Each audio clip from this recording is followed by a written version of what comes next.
We're going to be talking about the environment and Al Gore, and good job, Al Gore, on the environment being in Norway. And I don't blame you not wanting to be president, but when I'm president, I'm going to nominate you as being in charge of the environmental impact. I think by 2020, we should lift our oil independence by 50% by the cars that we use, changing to different fuels, having different alternatives, and by 2020, maybe sooner, to relieve the pressure off oil. One thing that I noticed during all this bullshit, we should have an abundance of oil, but through this oil war, I think Mr. Bush has tapped into our reserves, and I just don't find it acceptable.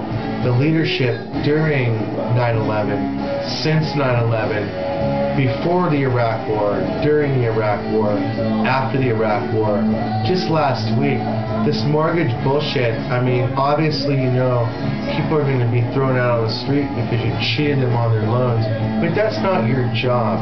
Had you been fair with the people when everyone was doing well, with the gasoline and the automobiles, houses and the market, people by now would be owning their homes and then be using that money to invest in business, say in Las Vegas, New York, Chicago, Los Angeles. And what you did was you stripped all the money to go overseas. They don't want to pay it back and they don't want to get their shit together.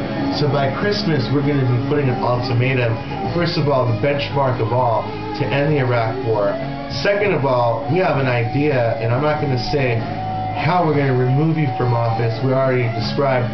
We're going to first of all ask you for your resignation. Second of all, the difference between the so-called worst president, Nixon, and you, Nixon was able to get America out of war. You're not willing to get America out of war when you started it and he didn't start it.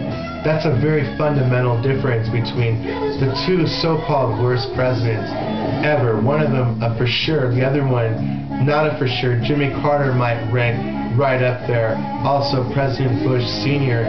I used to think he was a good president growing up during his administration, but watching his son in action makes me only really realize that read my lips, no new taxes, it didn't end there. So horrible.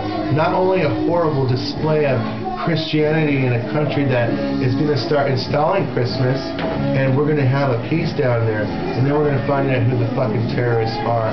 We're going to start the reconstruction process, and we're going to do it all in a very fundamental fashion, as takes 7.